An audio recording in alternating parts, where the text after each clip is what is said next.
The Switch 2 has been on the market for about a year now, which is crazy to think about. It doesn't feel that long ago when we got the first look at the console in its reveal trailer and then having that big direct that showed us all the new games coming out. But yes, it has been a whole year with this console. It's had its ups and downs, but I think overall I had a really good time with it. But today I want to give my overall review of what it's been like to own a Switch 2 since its launch up until now, 1 year later. Going over the hardware, performance, games that are out, games that are coming in the future, and whether it's worth buying one if you haven't already. So let's get started with the hardware. I think most of us just wanted Nintendo to give us a bigger and better Nintendo Switch for the next generation, and I think they delivered just that. Compared to the Switch 1, the Switch 2 is so much bigger. I actually can't go back to the OG Switch because of how small the screen is compared to the new one. Not only is the screen bigger, but the Joy-Cons got a bump in size too. As someone who has larger hands, this is a big thing in terms of comfortability when playing this thing on handheld. The screen on this thing is such an upgrade. It's so much more vibrant and crispier than the old one, and even though it doesn't have an OLED like the OG Switch OLED has, it still holds up incredibly well with its built-in HDR. At launch, there was a lot of people complaining that the Switch 2 was way too similar to the old one, that it's just a bigger Switch 1, as if that's not what many of us were asking for. But there is one distinct difference that I think is being very underutilized right now, and that's mouse mode. One of the brand new features the Switch 2 had was the ability to use the Joy-Cons as a mouse. And this had a bunch of possibilities. You could use it to aim in games like Splatoon 3 or any other shooter game. You could port games that were made for PC like Baldur's Gate 3 or any CRPG. There was just so many cool things you can do with this thing. And Nintendo has used it in some cool ways, like being able to steer and aim in the new Star Fox game while in mouse mode. And even in Metroid Prime 4, you can aim with it.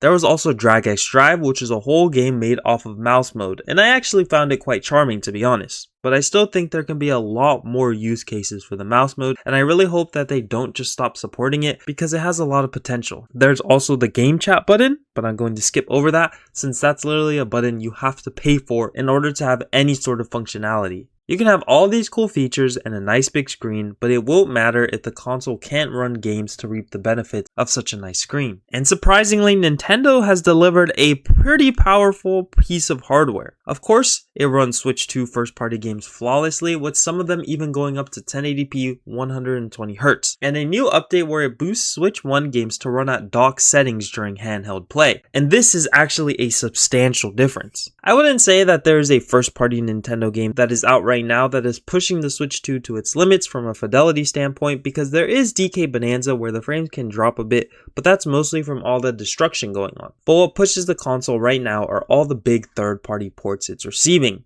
The Switch 1 did not get many third-party ports in its times, and when it did, they were miracle ports. They didn't look very good, and a big downgrade from the PS4 or Xbox versions of the game. It's a totally different story on Switch 2. It's already getting big third-party ports that look very close to the versions of the game running on current-gen hardware, and even some day-and-date releases, and they all run pretty damn good. Look at Capcom, for example. They're releasing games day-and-date on the console and looking super close to the PS5 version. I recently played the Ethan Winters Saga on the console, and it runs like a dream. I wouldn't be able to tell the difference between the PlayStation 4 and the Switch 2. It's a real novelty to be able to play these types of games on a handheld. They truly did a great job of making this tablet powerful and be able to run these games so quietly too. But a console can be the most powerful console in the world, but if it doesn't have any good games to play on it, then it's a dud. I know I just talked about how great third-party support is on the console, but I want to make something clear before we continue. I have a PlayStation and a PC, so when I buy a Nintendo console, I am looking for their first-party Nintendo stuff mainly. So how is the first-party exclusive games? I'm not going to talk about cross-generation titles, I'm going to talk about true console exclusives. Overall, the first-party output has been pretty decent in its first year. Without a doubt, they have done a good job making a variety of different experiences that I've had fun with. There's been some absolutely spectacular ones, but there's also been some very lackluster games. But as a whole, I think they have done a good job at putting out content that's exclusive to the console that can be enjoyed for hours. In total, there has been 9 true first-party console exclusive games, but how many of those games are titles that are worth the hype, that are the staples of the Switch 2's first year on the market? I would say that Drag X Drive and Welcome Tour, even if they can be charming in their own little ways, most people would skip out on. These games either lack content or just not worth the price tag. Hyrule Warriors, Kirby Air Riders, Mario Tennis Fever, and the new Yoshi game are all in a spot where some people will really enjoy these games, but at the same time, a lot of people will think these games are not for them. For example, I'm not the biggest Kirby Air Riders fan, it's just not for me, but I know many others enjoy this game and love this game. The same way I really enjoy the Hyrule Warriors game that came out, even though many people are tired of this formula of games. So these types of games are either hit or miss depending on who you are. Which leads us to the final 3, which I think are the console's must-have games. The first big one and the Switch 2's major launch title, Mario Kart World. This game has had a lot of mixed opinions, and I will admit that the game is not perfect. It has its flaws in the open world, but it's still just a fun Mario Kart game, and you really can't go wrong with that. It's fun for countless hours, and it's a game you can drop for a really long time and come back to it, and still have a good time. So I think it's a must-have. You have Pokopia, which is probably the most surprising game of the year. Everybody thought this game was going to be massive because of the IP, but no one thought it was going to be this good. It's basically Animal Crossing, but with Pokemon, and you have an endless amount of content you can do in the game. And with the new expansion pass that's coming out, it looks like to add even more hours of content to this massive game. I personally think that this game is going to be one of those games where many people are playing it the entire console generation, and for good reason. The game is addicting. There's endless possibilities and tasks given to you that don't feel meaningless because it's helping out Pokemon and making your land look a lot better. So I think this is another must-have for the console. The final must-have for the console is Donkey Kong Bonanza. I think this is probably the best game out on the console hands down. It is basically a brand new 3D platformer with Donkey Kong that introduces the smashing mechanic, and it is just so fun to play. All the worlds and levels feel so alive with tons of color and whimsy. It's fun to destroy and punch things. The collectathon doesn't feel like a grind because collecting each banana is very fun because there's either platforming segments, a puzzle, or you just have to smash your way to it. And it's all so much fun. This is the definitive Switch 2 game, and it's going to be hard to top it. So as you can see, the Switch 2's lineup is definitely filled with some pretty good games, but I do think there's one thing missing that a lot of people are waiting for, and that's the first huge game. And what I mean by this is something that is as impactful as Breath of the Wild or Mario Odyssey. Currently, we don't have anything like that, while the first Switch had both of those games in the first year. Many people are waiting for this.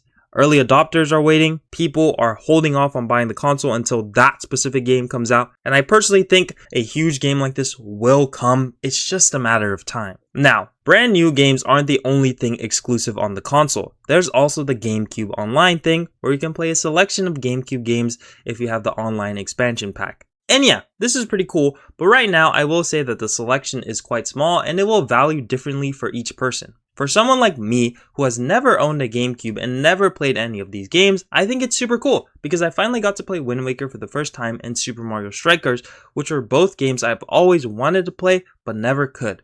And there are many other titles like Wario World and Chibi Robo that I want to check out in the future. But for other people, this may not be as enticing as it's another $40 you had to pay, and you may not be interested in the games that's available right now. So it's really a personal preference on how much you value this service. So now I've covered all of the first party exclusive stuff on the console in terms of games, and overall I think it's a strong lineup as it stands right now.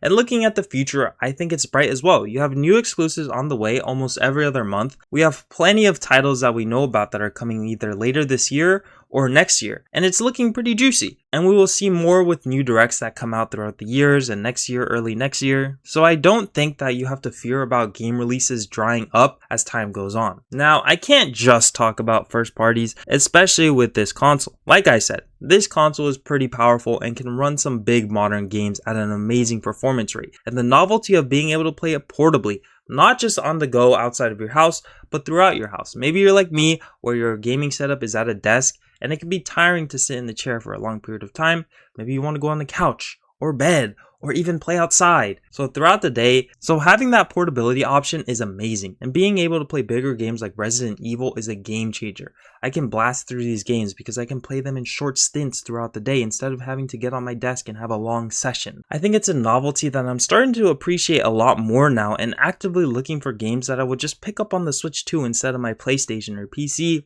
due to that portability. And I'm not really sacrificing too much performance. It's not as crispy looking or as smooth, but it's barely noticeable. And with the amount of ports it's getting and day-and-date releases, I think you gotta factor in third parties in more because this is gonna be a great console to play all these big games on. But it's another thing where it's a preference. You might be sensitive to resolution and FPS and you need to play those big games on a high-end PC or console, and you might not care about portability. So it's all on how you value these things. For me, I value them a lot. For you, you might not even care about this. But overall, I would say that the Switch 2 is very strong in the games department. You have the exclusives, you have the third parties, cross-generation games, and you have the GameCube games, so it's not lacking in content at all. But now comes the final most important question. Should you guys buy it? Would I recommend to buy this console right now after year one? Well, there is a huge factor that's going to weigh into my response. Nintendo announced that the Switch 2 is going to get a price increase of $50 US,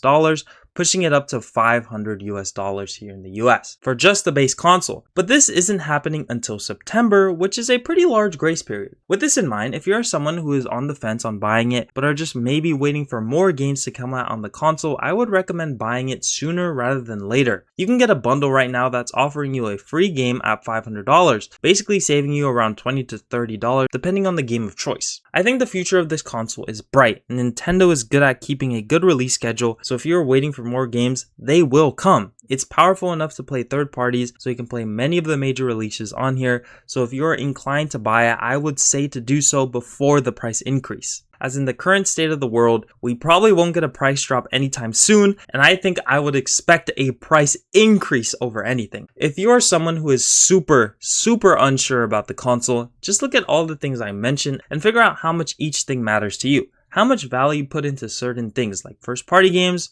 portability, and things like that. But overall, I would definitely recommend this console because I personally had a lot of fun hours with it, and I imagine I will have more fun hours with it in year 2. And I cannot wait for the future of this console. If you want to see more content about literally everything there is to do with gaming, please consider subscribing and leaving a like. But other than that, thanks for watching until the end.